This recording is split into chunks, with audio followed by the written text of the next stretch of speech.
Transalais, c'est un technopôle qui est positionné sur les mobilités. Donc on a un axe privilégié sur l'industrie des mobilités, notamment l'automobile, le ferroviaire, l'aéronautique et tous les acteurs liés à l'industrie du futur, l'industrie 4.0. L'autre segment, ce sont les autres formes de mobilité, la mobilité connectée, les véhicules autonomes, la mobilité urbaine, la mobilité et le handicap, toutes les infrastructures liées au transport, notamment la voirie, des infrastructures de transport intelligent, et enfin la mobilité digitale pour toute l'assistance au déplacement. Un technopôle, c'est avant tout un écosystème d'innovation qui est composé de plusieurs parties. La première partie, c'est avant tout un lieu physique d'implantation d'entreprises. La deuxième partie, ce sont des services qui sont proposés aux résidents, donc des services à haute valeur ajoutée. Ensuite, des équipements, des infrastructures qui sont mutualisables et utilisables par les entreprises. Et l'ensemble permet à l'entreprise ou aux entreprises, qu'elles soient start-up, PME, grands groupes, de se développer sur leur marché. Le Technopôle Transalais, c'est un endroit qui regroupe les compétences tout autour de la mobilité. C'est un écosystème qu'on crée au service de ces entreprises pour qu'elles viennent ici mûrir ou développer leurs projets. On peut mettre à leur disposition à la fois des locaux, des bureaux, des ateliers, mais aussi tout un écosystème d'autres entreprises qui sont implantées sur le site et des accompagnateurs qui vont pouvoir les aider à progresser dans leurs projets et à développer leurs entreprises. Alors ce qui caractérise Transalais, d'une part, c'est d'être positionné au cœur du territoire des mobilités, dans les Hauts-de-France et plus spécifiquement à Valenciennes, où il y a une industrie ferroviaire et automobile très importante. D'un point de vue géographique, le Valenciennois est au cœur de l'Europe et nous avons aussi ce souhait de nous inscrire pleinement dans ce développement européen. Nous avons des partenaires industriels qui sont d'envergure européenne bien sûr, mais mondiale également.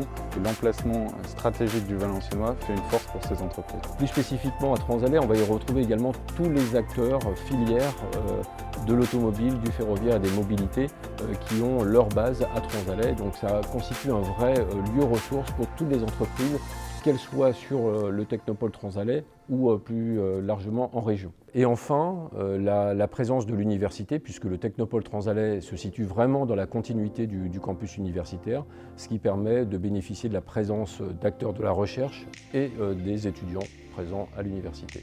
C'est fondamental d'avoir un technopôle pour la simple raison, c'est que nos recherches, nos innovations doivent servir aussi nos territoires et notre pays. Tout d'abord, encourager nos jeunes talents, les étudiants, mais aussi des personnels qui ont des idées innovantes, des projets, c'est de les accompagner et de transformer quelque part l'essai de l'idée à l'entreprise, donc à la start-up, etc. Et c'est ce que fait aujourd'hui très bien Transalais. Transalais nous permet de répondre à la volonté du territoire de créer des emplois avec cette notion de création d'emplois et d'entreprise, d'entrepreneuriat qui est très forte et très importante pour nous. C'est des emplois de qualité qui sont créés d'une manière durable et qui peuvent permettre l'émergence de nouveaux groupes importants. À l'origine de tout projet technopolitain, on mobilise 3 types de partenaires. Les représentants du monde économique, les collectivités territoriales et les représentants de la recherche et de l'enseignement supérieur. Ça a été le cas pour Transalais. Et les 2 éléments qui ont été déclencheurs pour le démarrage de Transalais, d'une part c'est Valenciennes Métropole qui est l'aménageur du site, donc qui a investi dans ce site de 34 hectares, et également l'université qui a obtenu un label Campus innovant sur les transports durables, et ces 2 éléments ont été déclencheurs pour Transalais.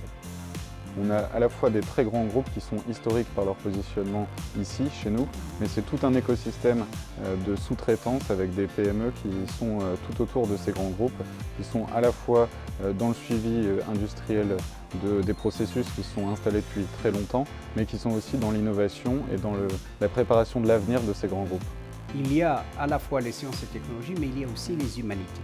Donc on a besoin de juristes, on a besoin d'économistes, on a besoin des gens du management, donc les gestionnaires, on a besoin des gens évidemment des arts, des lettres, tout le monde participe à tout ça. On a, si je prends le véhicule autonome, il y a des problèmes juridiques, il y a des problèmes économiques, il y a des problèmes de design, il y a plein de choses qui sont évidemment dans un projet, si on regarde de manière systémique le problème, ben, on intègre tout le monde.